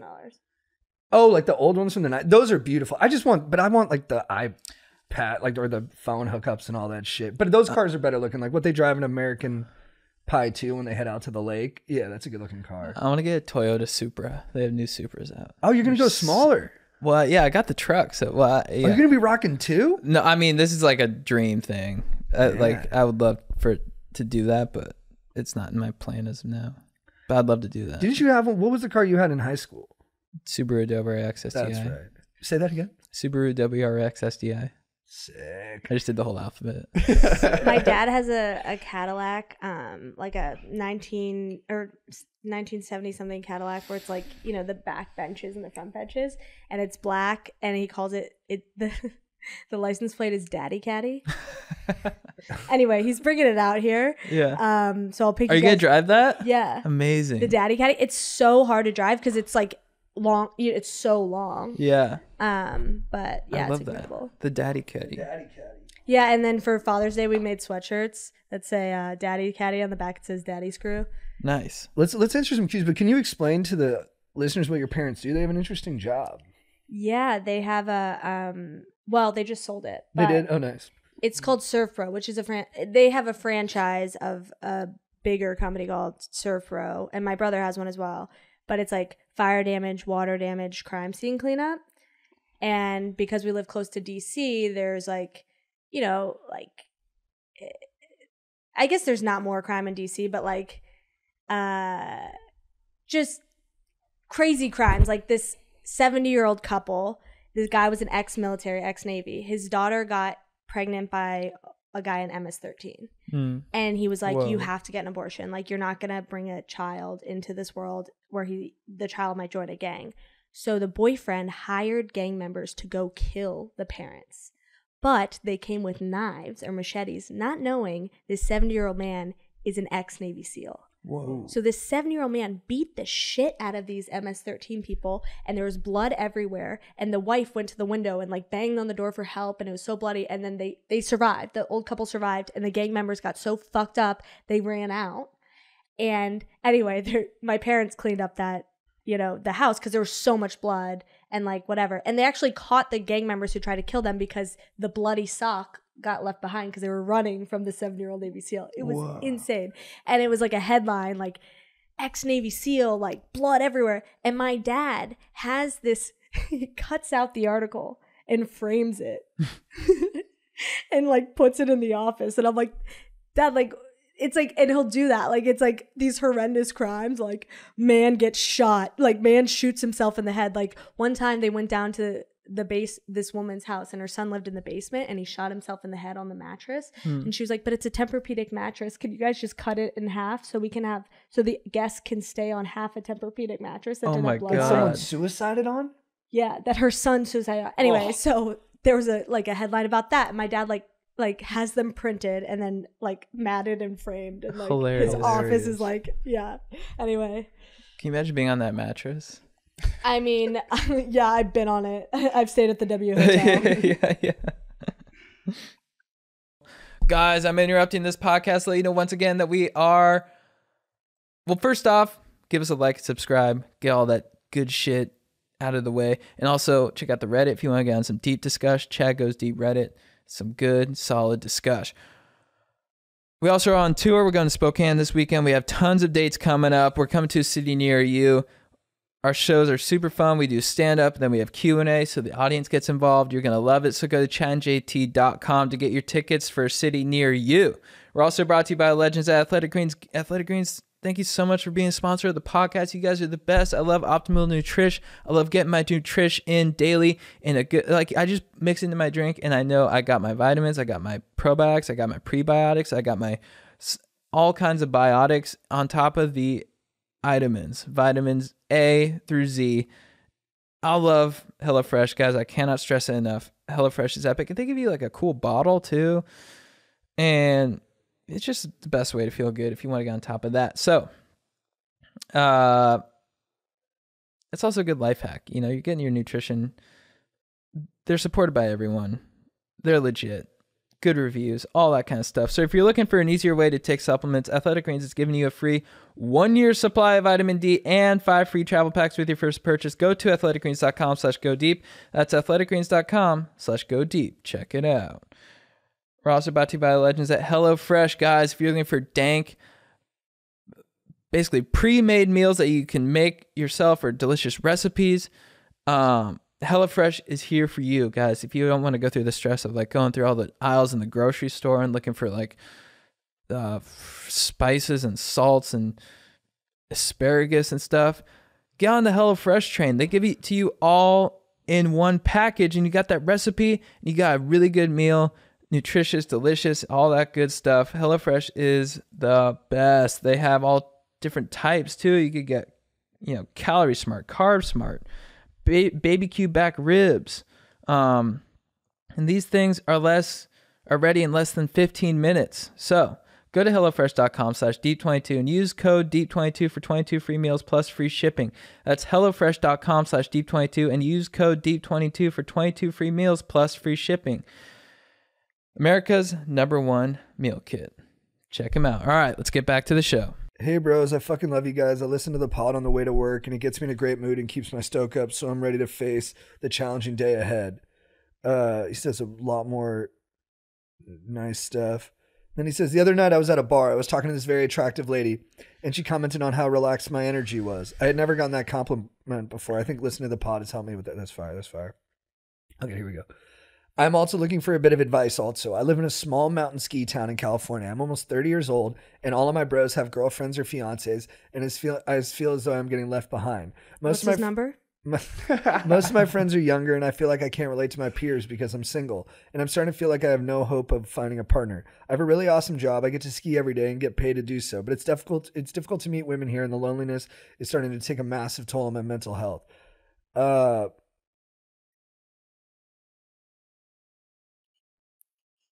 Yeah, so like, how can this guy meet chicks? I don't think that's the answer. Or not worry about meeting chicks, yeah. I think he's got to like go to Berlin. Mm. You know what I mean? Or I think he's got to leave the mountain. Ski the Alps. Ski the Alps. Go to a different mountain. Yeah, I think you're right. Find yourself and then you'll find your partner. Yeah, and dude, the being left behind thing, that's the thing I'm going to focus on.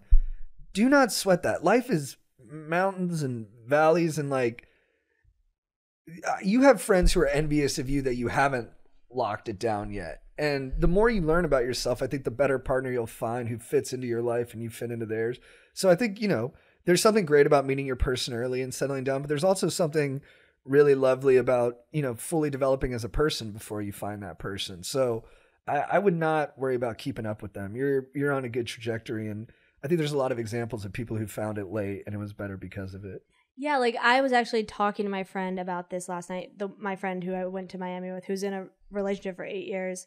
And I was telling her, as the longest standing single person of the friend group, like, it is hard and it feels like you're being left behind, but then someone else gets single, and it's like people get single at different times, and then they're like, I've gotten really close and I've developed my friendships. I have really strong friendships. Like my best friend from second grade, like she's like a sister to me because she was single at a time. And like other people, I just have the best friendships because like I'm always single. So I kind of feel lucky in that way of like, I have these really deep relationships because, when they get out of relationships, I'm here waiting, baby. Like, let's go do something fun. Let's go, So I think it's actually a gift to be that person because you get to deepen your relationships with your friends. With your homies. Yeah. Yeah, I think enjoy the time he has now, too. It's like, enjoy your single life. You're living in a ski town. That's awesome. Skiing every day. Enjoy that. He's going to look back on this and want that back at some point. You've never heard a married person say, I wish I would have got married earlier. I've never heard that from anyone. Like, man, I wish I locked it down like 5 years earlier. Yeah. I bet I'll be saying that. And from either side. I mean, sometimes people are a little like, I've seen women who are like, it took them forever to propose and they're a little frustrated about that. But they're always grateful for the time. And then once they have kids, they're like, we're so glad we went on all these trips before we had kids and stuff like that. Like, yeah, I'm saying, I don't think I want kids. And you don't cool. believe me, but I don't believe you. I said that. Yeah, you were like, we were made to procreate when I told you that. That sounds like off camera JT. I don't know if on camera JT believes that. Okay. I believe in I think life is about whatever you want it to be. What are you trying to fuck me on this thing? I think a good play for this guy as like a fellow snowboarder would be like ride the lift, You can meet some nice ladies on the lift, And it kind of, you want to be careful. You don't want to like force yourself on someone's ride. Don't get off the lift. Just keep riding in a circle. Or do the bunny slopes, because I'm trying to learn. Oh, I guess that's kind of creepy. Yeah, and then you could teach a girl. Well, yeah, don't hit on the kids. Yeah, no, I think he can make that adjustment. No, yeah. What mountain's he at? I gotta learn. He's in Whistler. Listener. Hey, I'm mad fucked up in Uber on the way home. Why do people take out dicks at bar? I think it's sad because if someone sees you take your dick out in public, you're fucked. That's the world we live in, and that's sad. But welcome to life. So if you're talking dick out at bars right now, maybe check the kind of bars. I read Meditations by Marcus Aurelius, and I never take my dick out at the wrong time. Everyone loves it. Never hurts anyone. Never hang when people aren't okay with it. Thoughts on dick out bars. I'm high as shit and don't do dick out bars because it sounds illegal and bad. Ash Small Lawyer. Thanks. Danklord6969. I will say this, dude. What? I have always blanketly said on camera that you should never take your dick out anywhere. But I have always known and trusted that even though I say that, there's a special few out there who realize they are the ones who can get away with it. They are the ones that know the time and the place and the way to reveal the dick out in a setting like that. And this is one of those guys. Mm. To everyone else, you can't do it. But to this special person, I trust your judgment. Who is it? Louis C.K.? What are you talking about? You can pull your dick out? No, never mind. Do you, I take it all no, back. yeah, you should not be Never. saying that. Do not pull your dick out at a bar. Mm. I think you should mangina at the bar. Smart. Smart. There we go. Now we're Technically, you're not talking. doing anything wrong. You know, you're just You're doing everything right. I will Yeah. say, 4th of July party one time, I did the reverse mangina, the fruit bowl, to Yeah. a big group of friends. that's awesome. What is that? What is a fruit bowl? You stick your dick and balls between your legs, and then you bend over, and it looks like a fruit bowl. I don't know. I don't make it up. I just follow instructions. Also known as the goat. The goat. And then afterwards, I was all hyped up, and I was like, and then my buddy's girlfriend came up to me, and she's like, JT, by the way, that fruit bowl was the funniest thing I've ever seen. Whoa. Yeah. Yeah, because like it's not scary. You know what I mean? Yeah, it's not sexual. I think that's like whipping it out. Whipping it out is an aggressive move, but coming in with the mangina, that's class. Yeah, that's true. Look, the penis But is when I at think an a man- all-time low culturally. Hide it, cut it off, get rid of it. Wait, but who's the guy that skinned the people? You know that movie, Silence of the Lambs? Buffalo Bill. Yeah, he did mangina. Mm-hmm. So there's some fear with that one as well. That's a good point. Not to, but I would say go mangina over fruit bowl. Right. Agreed. I will say this: when I was 7 in Paris, hanging out in the DJ world, I was known to pull my pee out. Oh yeah, you were Dick Bonjour par. Yeah, Dick Bonjour. Dick To du be fair, you jour. were a 7-year-old on 5 gin and tonics, so I was hammered, dude. Dick- Wobbly. Dick du jour par. 25 pounds, 1 ounce dick. All right, those were some good cues. Should we get to the next part? Yeah. Chad, who's your beef of the week, dude? Dude, my beef of the week is with Thomas Edison. Whoa. I'm for real, dude. I'm reading this book about that my girlfriend got me about Tesla? I forget the guy's name, but Louis whatever. He was the first guy to make the video camera. Like he's the guy who invented films. But Thomas Edison, you know, history's coming back to, you know, let us know that dude was not cool because he took the credit for it. Yeah, I think he took credit for a lot of shit. He's up to some nefarious stuff. He killed this dude. I'm not through with the book, but that's what everything's kind of, all the clues are pointing to, that he killed this dude so he could take credit for being the first guy to make movies. Yeah, he stole a lot of people's ideas, right? Like he Yeah. wasn't the best inventor. He was the best at seeing who the best inventor was and then taking whatever they had done. He would kill them, take their idea, and he'd be like, Thomas Edison. And because you know what it is too, he has a solid sounding name. Like when you hear the name Oh, Thomas yeah. Edison, you're like, that's an I American. mean, I remember that. I can't remember this guy's name, Louis Le Pierre. yeah, and you're reading the book about him, Yeah. and it's probably what is the book called? Yeah. His name. Yeah, maybe I should write to the author and be like, well, I can't remember this dude. He sounds like a bitch. Yeah, Thomas Edison. That does sound strong. Thomas Edison. Yeah. yeah. That's I know. When I auditioned, bringing it back to me, when I auditioned, like when I was a child at like 12, casting director. And by that I mean an NYU student was like, Hanna Dickinson. That's a strong name, Hmm. and I think that is a strong name. it's a strong name. Do you remember when we had our big fight? Which one? The one where you kicked me out of your car? Because you called me Joey because I bullied you into it. Yeah, I'm gonna make that my beef of the week. Actually, you go first. What's your beef of the week? My beef of the week is Miami. Every time I go there, I go there for a guy, and it never works out for me. Damn. It's just not your place. It's not my place. Who would have thought Miami's not the place to find love? It's crazy. There's no like signposting there that would tell you that. I know, and everyone on roller skates, you assume they're all in love. And here I am going down there, and I can't even get a guy's dick in my mouth because, Whoa. yeah, I mean, I thought that's what brunch plans Keep were. dreaming. Yeah, exactly. Yeah, mimosa's a code word. I mean, like I guess I should have pineapple. known that my neighbor in New York wasn't going to meet me for brunch Right. in Miami if he won't even walk across the street in New York. But yeah, that's my beef of the week. Nice. Is that city. But I will be back. You know, actually, my friend is like, Hannah, find a new city to go to. That's like Miami, but not. Nashville? Nashville's like too. It's not. There's no beaches. I need a beach. 'Cause- Myrtle Beach. Okay, I'm not asking for your advice. Charleston. Just suggestions. Denver. I want to go to Denver. I've never been there. Denver's cool. Yeah, they got good beaches. My beef of the week is that time you kicked me out of your car. I think of that. I thought about that today actually, and I wondered if you're gonna bring it up because I was really. I mean, I was in a really bad place at the time, and I had gained a bunch of weight, and I was like, I refused to get on. Well, I would get on the scale, and I'd be 20 pounds heavier than I was, and I'd be like, but the scale's broken. So then I'd go buy a new scale, and it'd be the same weight, and I was like, am I heavier? But I was eating a lot and drinking a lot, and I was just really unhappy. And then I was like, John, do I look fatter? And he's like, no. And I was like, tell me I look fatter. And he's like, no.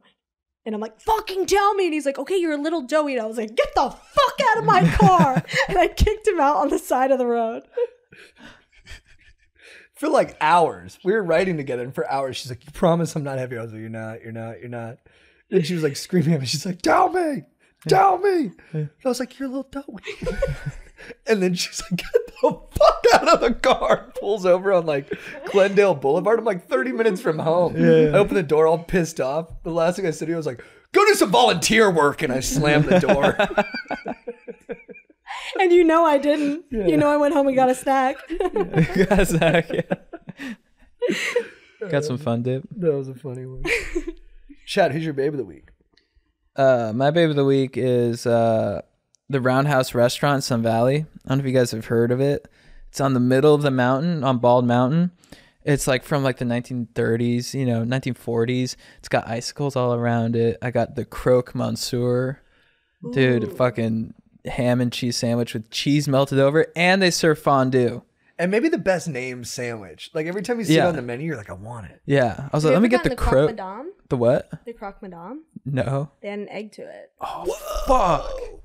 Come on, Roundhouse. But anyways, they have fondue, so it's you have a view. It's like it's like you're almost in like Switzerland or something. You just sort of like mountains, snow, fondue. I had a Shirley Temple, croque monsieur. Like it's just the best. It's my favorite meal. I do it once a year. It's my favorite meal of the year. Wait, sorry, where? It's Sun Valley, Idaho. okay. The Roundhouse. So it's on the middle of the mountain, which is sick. And they have icicles all surrounding it, which I think is cool. I really need to learn how to ski or snowboard. And you know who was in there? One of the bachelors. Which one? I don't know. How do you know it was a bachelor? Because my sister was like, he's one of the He had like bachelors. 12 roses in his hand. Yeah, my sister was like, my sister had me walk by him with her. So hopefully she wanted to try to initiate conversation with him, but it didn't work.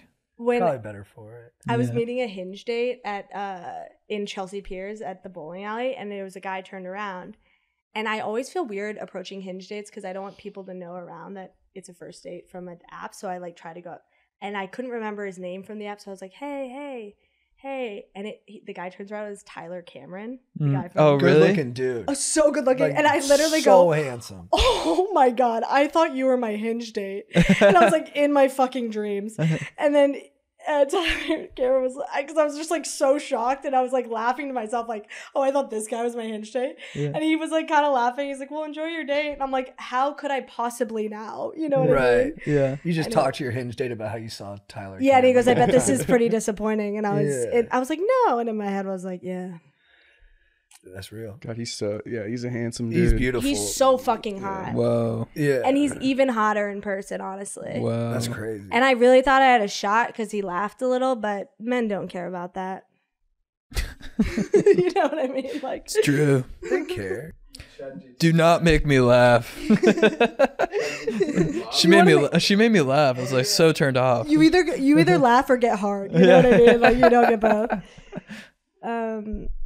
My baby of the week is this. I think everyone has one of these. It's like this really badass, like genuinely badass, like scary badass. She was scary. This scary badass chick from high school.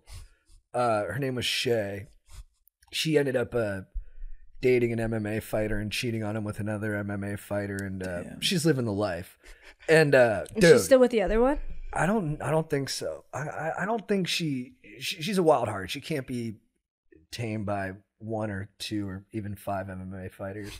But dude, we get to freshman year of high school, and my school is stacked with smokes. It's just hotties left and right. I mean, you're in the big leagues here.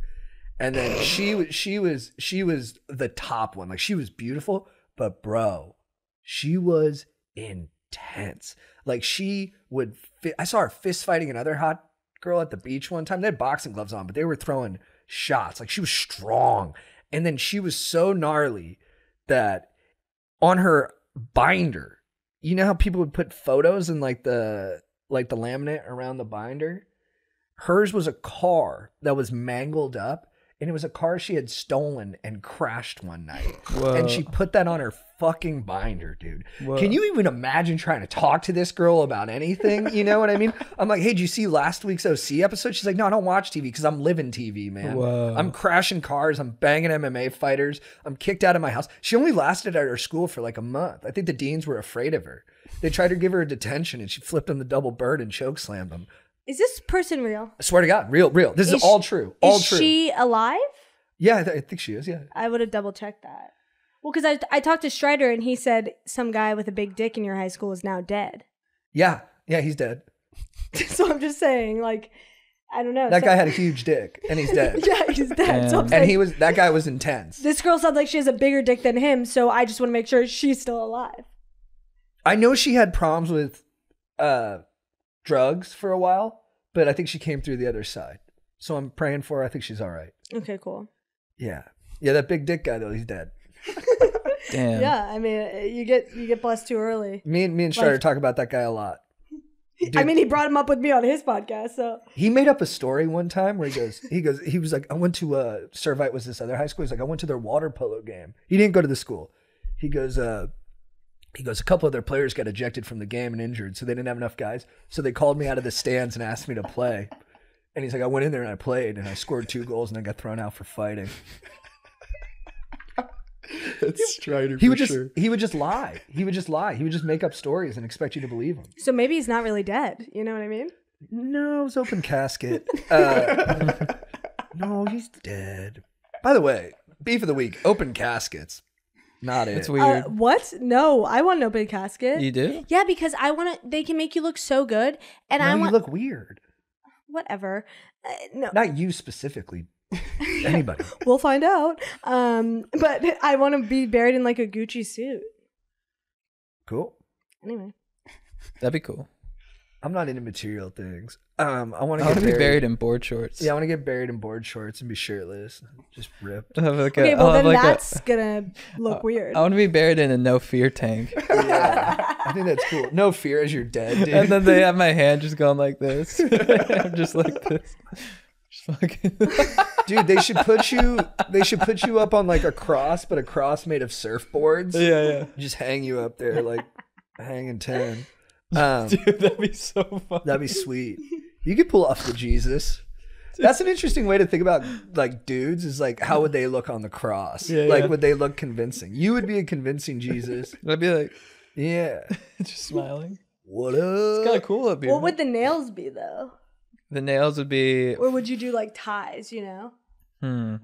Maybe like a lay? Like it's 2 lays that are wrapping you to the surfboard. I think it'd be Velcro. I'd be in a Velcro yeah. suit. Just. That's And then, cool. then when they have to bury me, they just. Yeah, you can hear it every time. It's like, Yeah. I do think by the time we all die, we're gonna have to go in the burner because there's not enough room to bury bodies. Right. The population is declining though. people Thank aren't God. boning. Yeah. I'm doing a cryo chamber.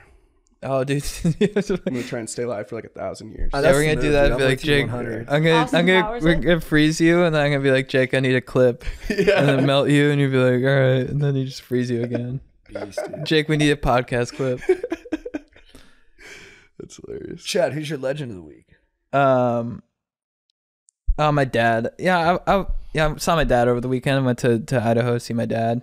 He's just the best. You know, he's a beast, and yeah, we just had the best time. Did some skiing, did some snowshoeing. I've never snowshoed before. I always thought that you just float on top of the snow. I didn't realize you actually like go down with the snow.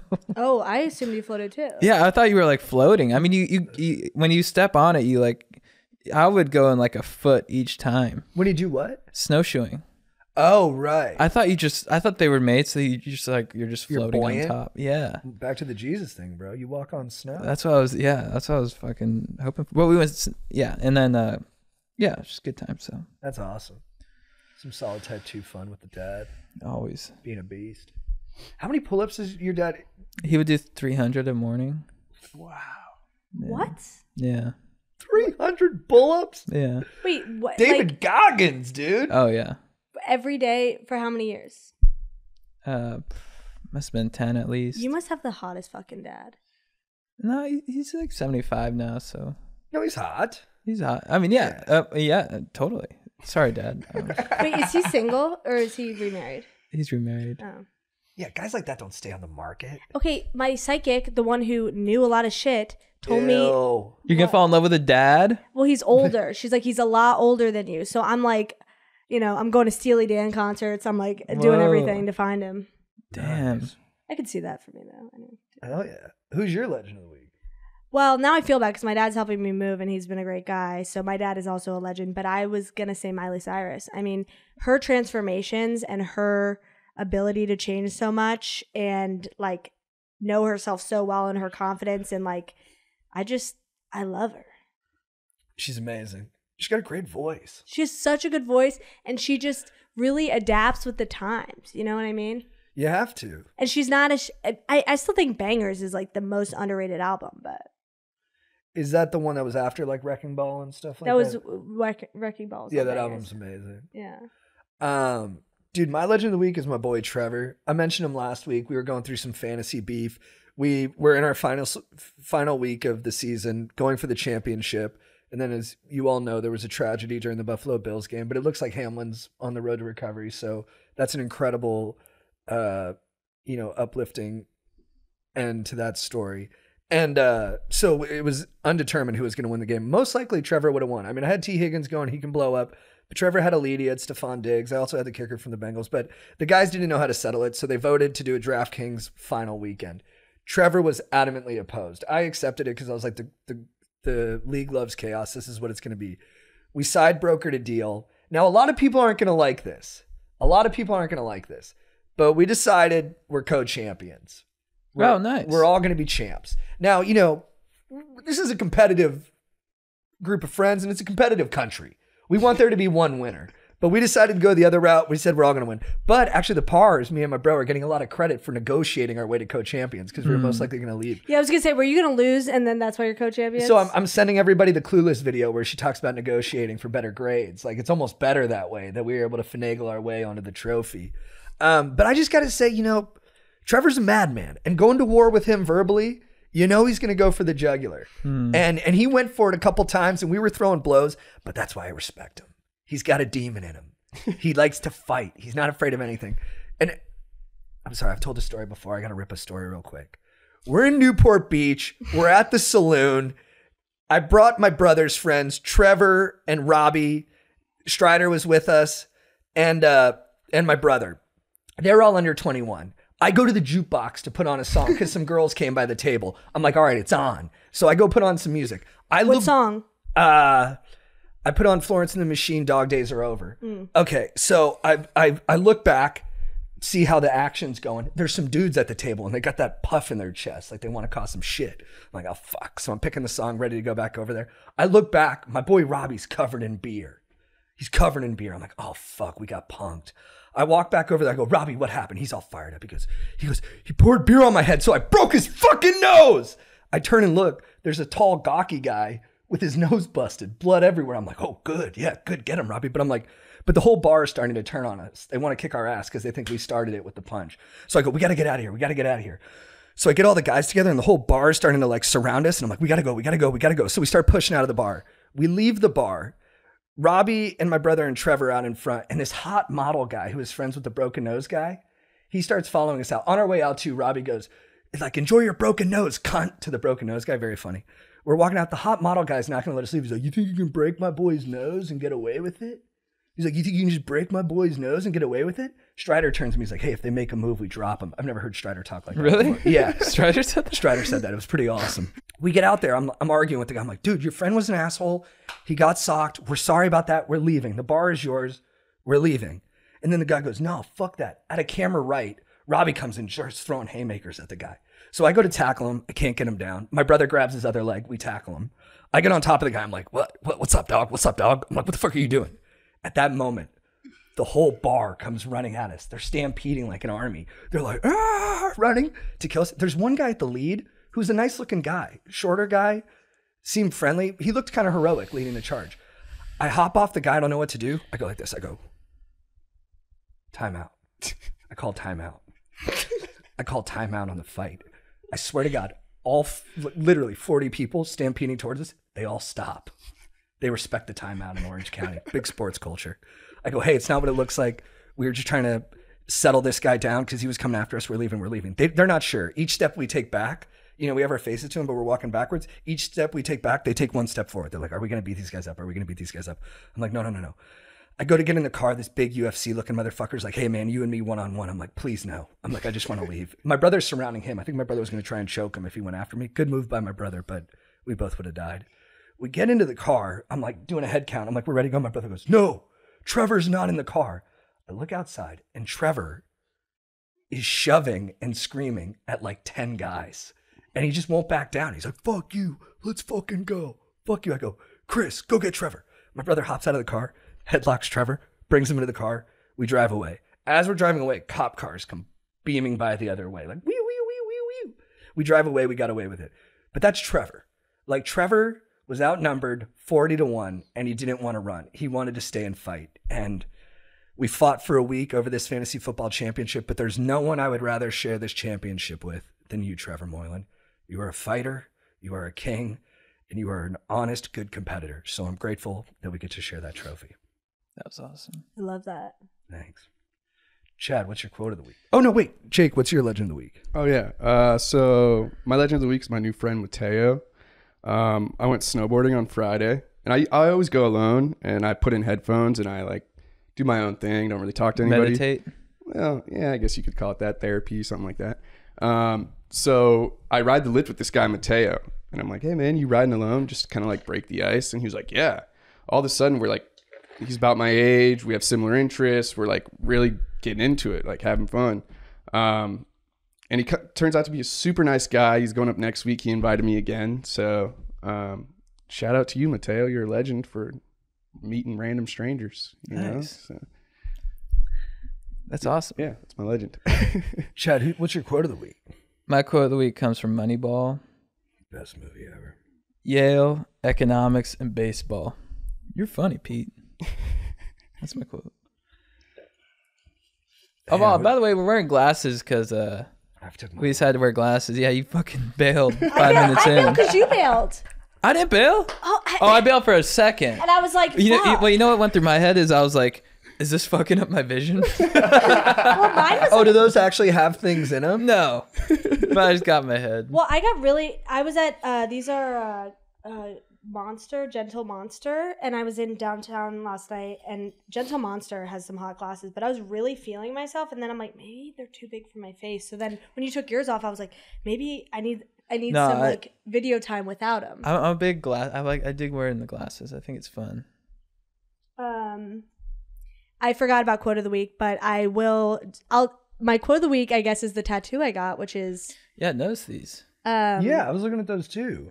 I got think happy thoughts because my grandmother used to say it all the time. She used to say, think happy thoughts. And like whenever I get really sad, I just think of my grandmother saying, think happy thoughts. That's cool. And my dad says it to me now, like my grandmother, because it's so weird seeing your parents get older, you know? Mm-hmm. And I don't want to say, I said that to my dad. I started crying when I was on an edible once, and I was like, you're getting old. And he was like, fuck off. Yeah. But like, anyway. You're getting old. Because we were making a gingerbread house, and he was like, you know, when you were a kid, and I was like, oh my God, you've crossed over into grandpa territory, but I just don't have kids. Yeah. Anyway.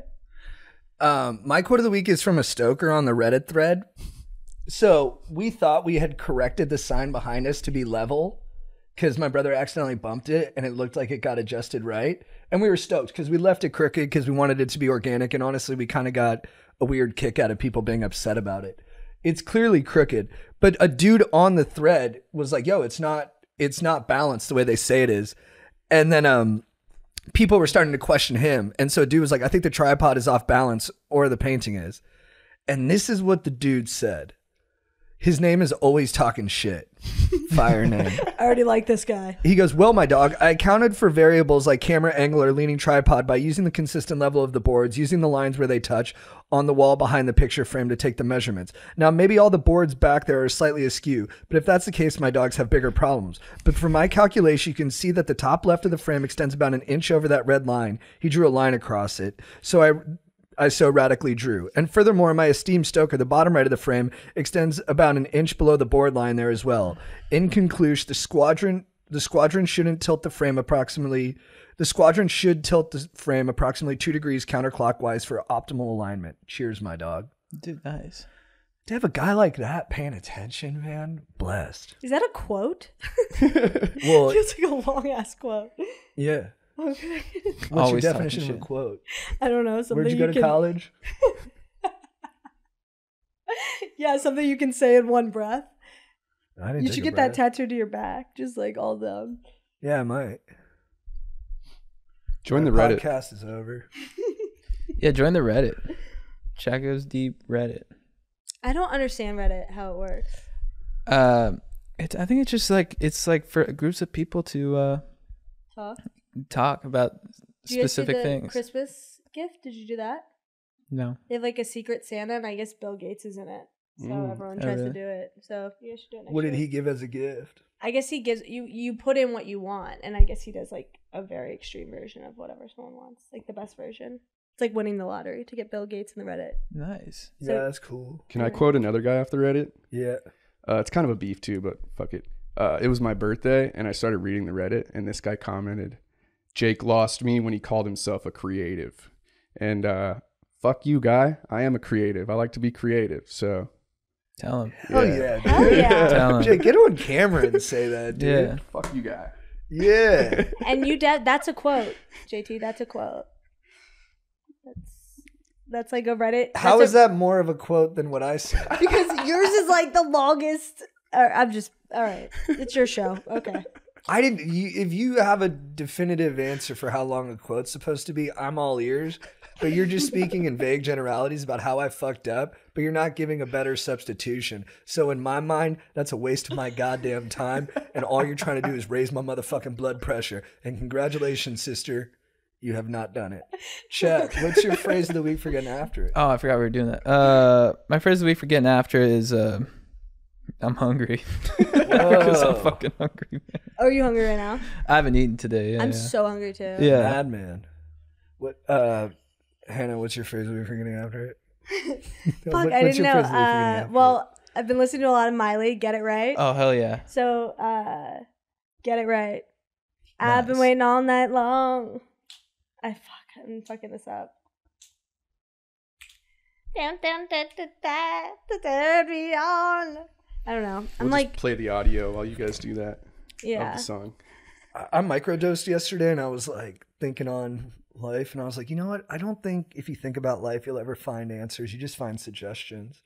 And I was trying to think what I would tell to someone if they were asking me for advice. And I would just say, just boogie and let's go. I like that. There's a really good poster called Let's Boogie. I'll get it for you. Please. That'd be nice. Thanks. Guys, thanks for listening.